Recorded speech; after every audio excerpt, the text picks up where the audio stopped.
The 5 Stages of Grief, coined by Elizabeth Kubler-Ross in 1969, is an attempt at explaining the complicated feeling we get when we feel intense sadness or sorrow, something the main characters of Life is Strange 2, Sean and Daniel, know all too well. It's gonna be alright. On the ground! It killed her! She was my friend!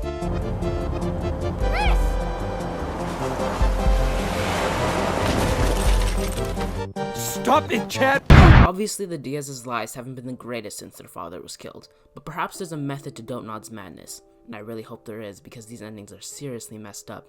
Nobody would ever even miss your punk ass, would they? Get that gun away from me, psycho! Does the 5 Stages of Grief apply to Sean and Daniel's journey? Today we're going to take a look at all 5 episodes of Life is Strange 2 and see which ones fit into the theory's respective stages.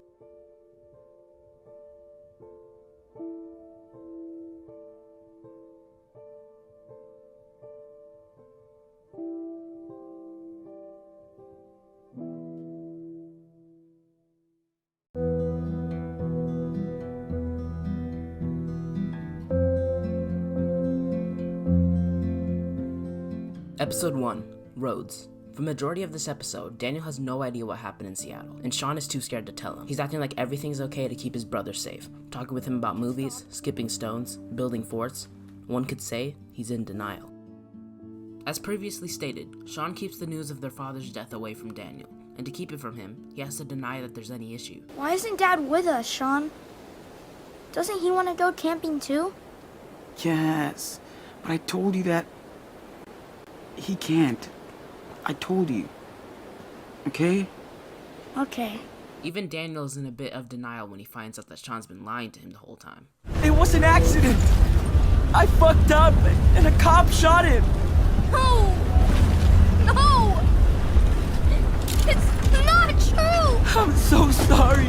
Denial is described as being in a state of shock, because life as he once knew it has changed in an instant, which is definitely shown by both Sean and Daniel throughout this episode. It's also described that in the denial stage, you were not living in an actual reality, rather you were living in a preferable reality. In this case, the preferable reality is that they're just going on a fun camping trip, with the actual reality being much, much more life-threatening. That being said, episode 1 definitely fits into the denial stage. Now, on to episode 2, Rules.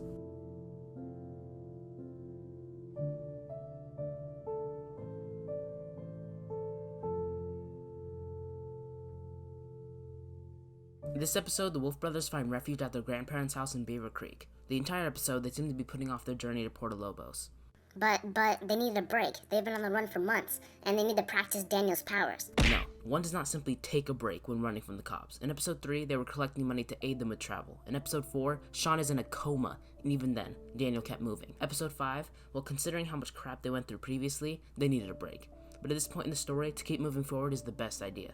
So that leads me to believe that this episode best fits into the bargaining stage. It's described as reaching out to others, telling one's story, and struggling to find meaning, all of which fit into episode 2. You may think that episode 3 could also fit that description, but this one in particular has the Diaz's constantly rethinking their journey to Mexico, asking questions like, what if we can stay with our grandparents? Daniel has a friend in Chris, they both have a roof over their head. Even their grandparents try to convince them not to go. What I'm trying to say is, maybe you should stay here with us. I know you boys plan to run to Mexico, but... Thanks. Maybe we could, but... why not? Bargaining is also described as making a deal, and praying is often labeled as making a deal with God. Except the story comes from up there. The ceiling. There we go. On to the next episode.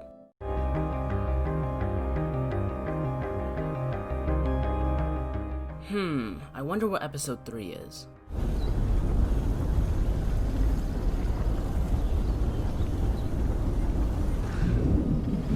I'm not a kid anymore.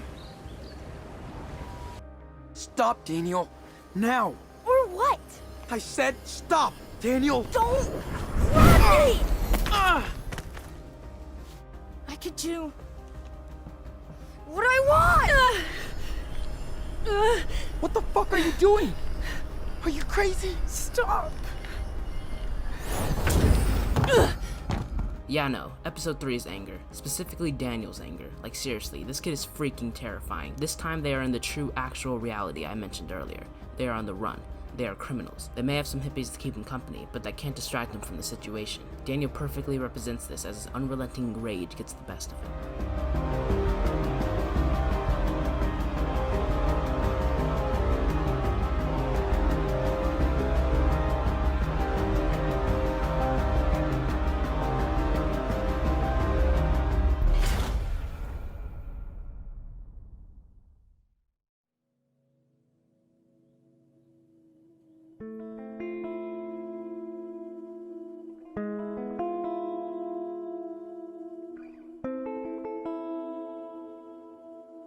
Episode 4, Faith. Arguably one of the best episodes of Life is Strange 2.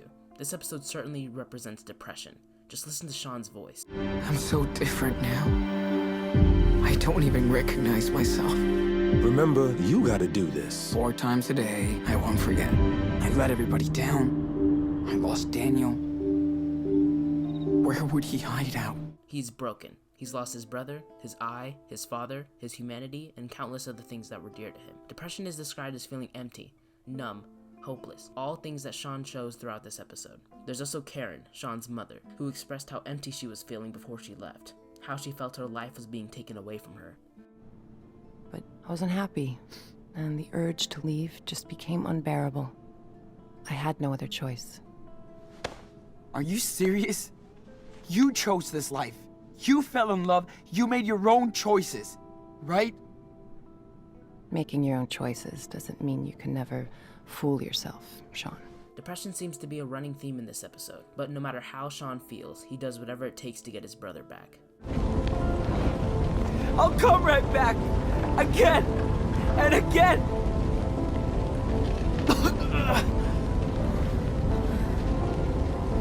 I love you, Daniel.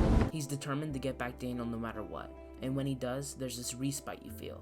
Despite everything that happened, Sean sits with a smile on his face, as his depression becomes an acceptance, as we will see with episode 5, Wolves.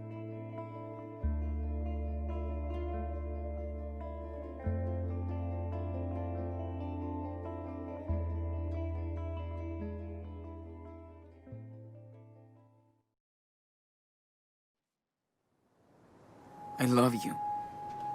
No matter what happens. You hear me? Yeah. I love you too.